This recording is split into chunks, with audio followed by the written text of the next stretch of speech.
Buckle up, America, because what's happening in Springfield, Ohio is nothing short of an invasion. A quiet Midwestern town, population 60,000, suddenly flooded with 15,000 Haitian migrants. The mainstream media try to fact-check this story out of existence, but reality has a way of breaking through. We're talking about a crisis so severe that Governor Mike DeWine had to send in state troopers and millions in emergency funding, but that's just the tip of the iceberg. This story is coming out of Springfield. Make your hair stand on end. And while we're talking about hair-raising situations, let me tell you about something that is giving drivers across America peace of mind. Recent reports show that drivers with dash cams are 60% less likely to be found at fault in traffic accidents. That's right, 60%. It's like having a guardian angel on your dashboard. This easy-to-install device doesn't just record collisions. It's your 24/7 road security system. With 4K Ultra HD night vision motion detection, it's a must-have for anyone who values their safety and their wallet. Visit carvisionx.com now for free express shipping and exclusive bonuses. Don't wait until it's too late. Protect yourself today. So let's get into this now. Just a couple hours ago, Tim Walz went in front of an audience, and it was in Michigan, and the audience literally started chanting, "We're not eating cats." And you tell me you had this on your bingo card, and they're eating cats, and they're eating cats. What would you say?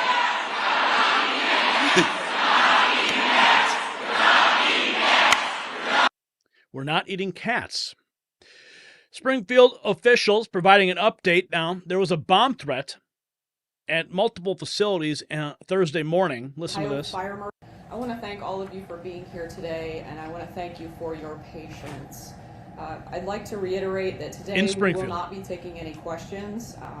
Everyone that you see back here standing with me today played a vital role in our response. City of Springfield officials were alerted to a bomb threat by email message this morning at 8:24 a.m. The email was sent to multiple agencies and media outlets. This public safety threat prompted an immediate response from local and regional law enforcement and our public safety partners.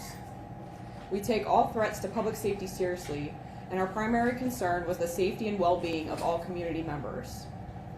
Due to the serious nature of this threat, all of the occupied buildings were evacuated, and authorities investigated and cleared all facilities listed in the threat with the assistance of explosive detecting canines. So, Springfield officials receiving bomb threats. They were closed. City Hall evacuated. Here's more from the local news. Tara DeBoer, she joins us live now from Springfield with the very latest on this. Tara? Yolanda, we're here outside of Springfield City Hall. It's still shut down for the day, along with several other buildings in this city. Now, we just heard from police about an hour ago. We weren't able to ask any questions, but here's what we know so far. They say that a bomb threat was sent via email this morning to several different organizations. That led to immediate police response from several law enforcement agencies. Springfield Police Chief Allison Elliott says the FBI is now helping investigate. Now, some of the locations that received that threat was Springfield City Hall, the BMV, an Ohio License Bureau, and a couple schools. Springfield is a very small, tight-knit community. The people we spoke to told us it's not common for a bomb threat to occur. Most people were shocked to hear what happened. James Stewart has lived in Springfield for most of his life, and he believes the recent political rhetoric has contributed to the threat today. Springfield was a nice, quiet community, very open, very First Amendment type of a community where people can get out and do freedom of speech. And I don't understand why there would be a bomb threat. I mean, what's going on with this country? It's not working. To bomb our own city hall? None of this makes any sense to me. So, of course, they're already blaming Trump for that bomb threat. Here we go. Listen to this. This is at the White House today.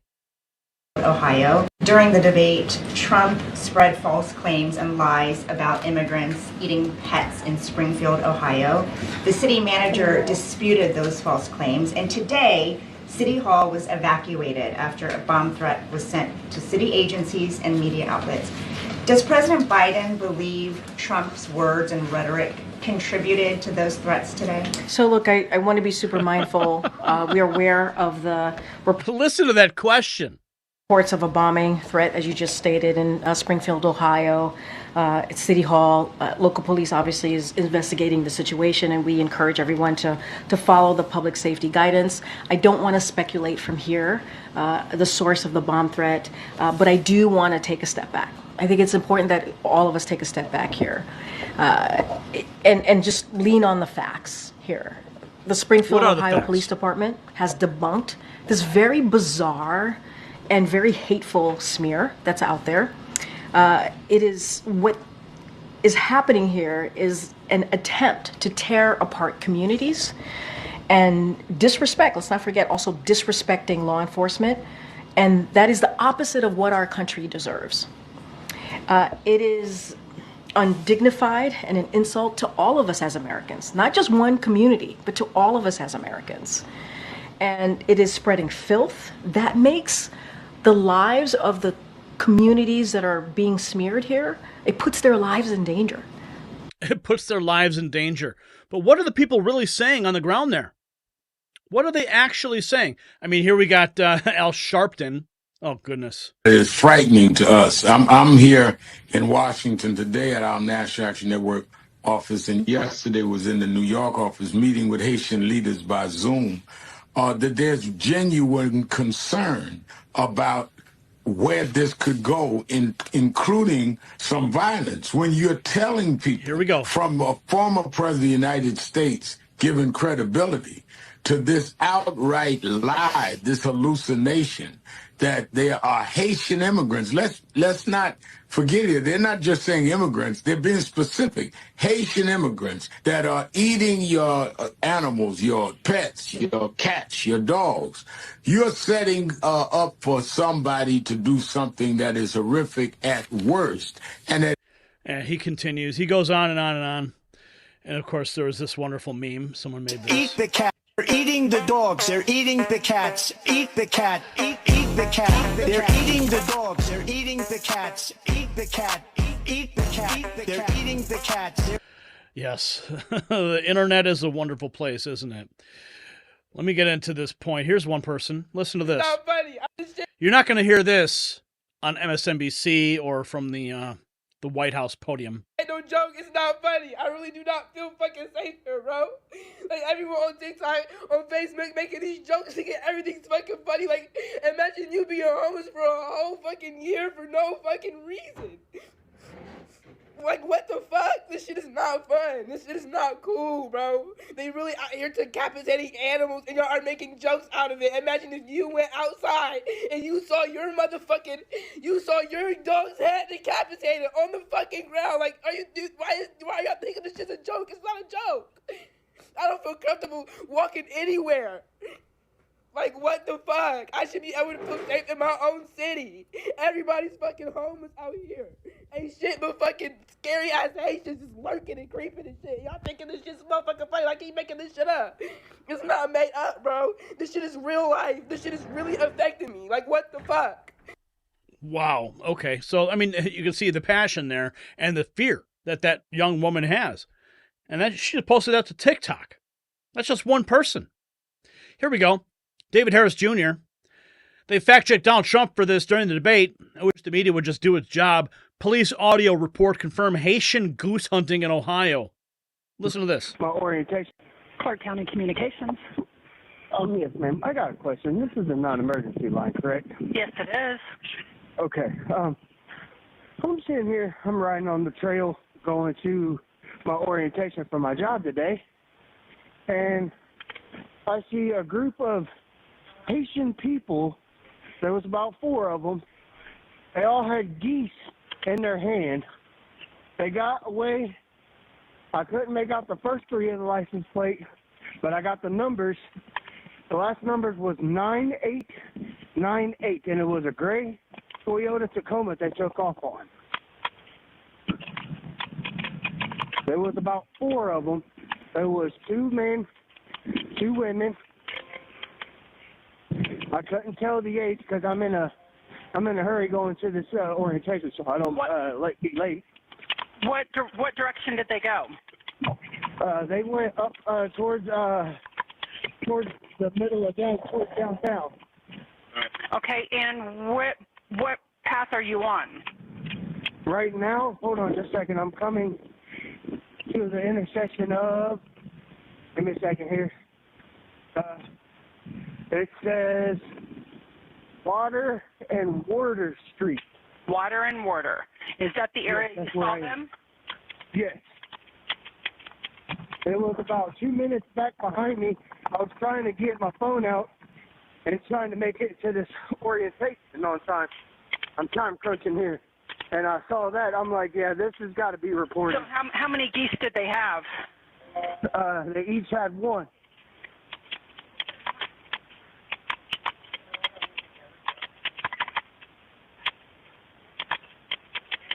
Now, the Toyota Tacoma did look like a newer model.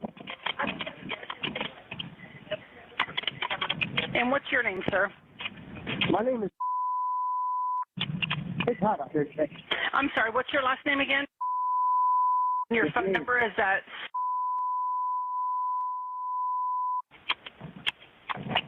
Okay, we will put this out to our cars and see if we can't find them. Thank you so much for calling in.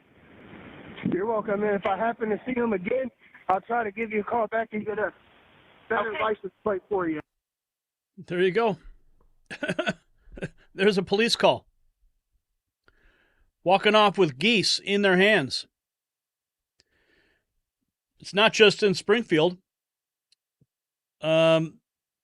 Low-income town of 4,000, the immigrant population increased by 2,000% over the past 2 years. It's almost all Haitians. The Wiener Circle in Chicago, always one for making jokes, tells us we can eat dogs there. Here is Major Garrett talking to Governor DeWine today. Yes, it's a while ago. You and I have known each other a long time. You may not remember it, but I do. I covered your first campaign for the United States Senate back in 1992. And Governor, I never thought, yes, it's a while ago, I never thought I would ask you a question like this. Is anyone with undocumented status in Ohio, is any legal citizen resident of Ohio eating dogs or cats illegally? Well, Major, this is something that came up on the internet, and the internet can be quite crazy sometimes. And look, the mayor, Mayor Rue of Springfield says, no, there's no truth in that. They have no evidence of that at all. So I think we go with what the mayor says. He knows his city. And there is a case in Dayton of a woman with mental health issues being alleged to have eaten a neighbor's cat, but she lived in Ohio, not an immigrant. And my reason of bringing this up, not only because the former president did it, but you have an immigration situation in Springfield. It's a serious one. It's an interesting one. Population about 58,000, about 15 to 20,000 Haitians under temporary protected status in Springfield. A good number of them, as I understand, Governor, have gone through the application process to get temporary work permits, are working, and in some cases relieving kind of a labor shortage there. But there have been other issues, health, some safety issues that you've tried to bring attention to. Would you not prefer, Governor, a more coherent conversation about immigration in Springfield, Ohio than was heard last night on the debate stage? Oh, wow. Well, Major, I think there's a couple things to be said about what's been going on in Springfield. And you pointed out the numbers. You know, when you put 15,000 people on top in a period of a couple of years on top of a population of 58,000, that's not just the normal, you know, increase that we expect to see in regard to immigration. Wow. This is a massive number of people coming in.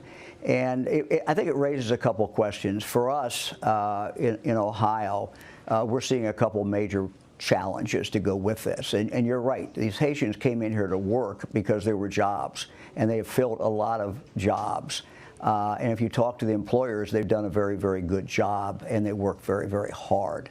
But it raises a couple of questions. One is a health issue. As you know, Haiti is not a country that has very good health care. And since the assassination of the president several years ago, the doctors who were there, many of them, most of them have already left.